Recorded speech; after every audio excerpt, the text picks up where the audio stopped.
A single bite of a warm gulab jamun is a masterclass in culinary chemistry, where a humble ball of milk solids transforms into a syrup-soaked treasure.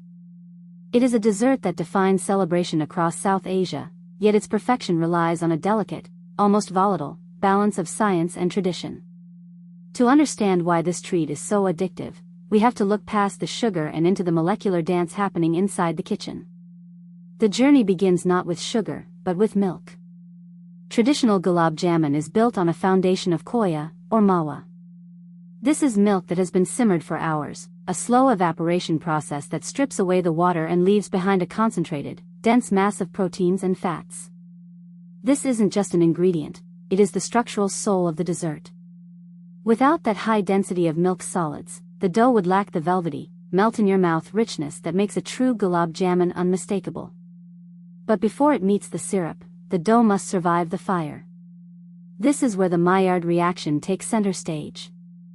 As the dough balls hit the hot oil, the amino acids and reducing sugars on the surface begin to rearrange themselves. This isn't just browning, it is a complex chemical transformation that creates hundreds of new flavor compounds. It is the reason the crust tastes toasted, nutty, and deep, providing a savory, complex contrast to the intense sweetness that follows. Achieving the perfect sphere is a feat of engineering. If the dough is too soft, it dissolves into the oil. If it is too firm, it becomes a rubbery marble. The secret lies in a precise ratio of flour or semolina, which acts as a structural scaffold. This framework holds the milk solids together, creating a porous, sponge-like interior that is ready for its final transformation. Once the frying is complete, the balls are dropped into a warm, fragrant sugar syrup. This is the moment of osmosis. The syrup, heavy with sugar molecules, begins to migrate into the porous structure of the dough. The balls swell as they absorb the liquid, turning from a dense, fried exterior into a moist, saturated vessel of flavor. It is a slow, patient process. The longer they soak, the more the syrup penetrates the core, ensuring that every bite is consistent from the outside in. The final layer of the experience is the scent.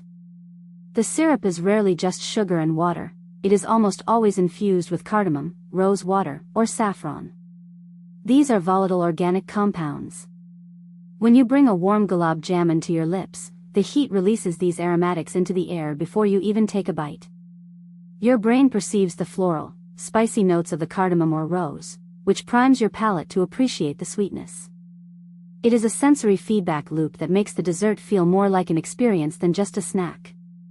Throughout history, this dessert has traveled across empires, evolving from Persian roots into the iconic Indian staple we recognize today. It has survived the test of time because it hits every biological trigger we crave: the richness of fat, the intensity of sugar, and the complexity of toasted, aromatic flavors. It is a dish that demands patience, from the hours spent reducing the milk to the time required for the syrup to fully infuse the dough. When you hold a gulab jamun, you are holding a piece of history that has been refined by generations of cooks who understood the science long before they had the terminology to explain it. They knew that the temperature of the oil had to be just right to trigger that browning without burning the center.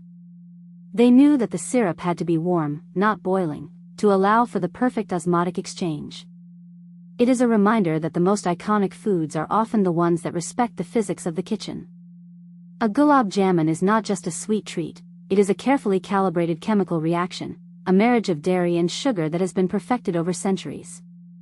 Whether served at a wedding, a festival, or a quiet family dinner, it remains a testament to the idea that when you combine simple ingredients with precise technique, you create something that feels like magic. The next time you tea.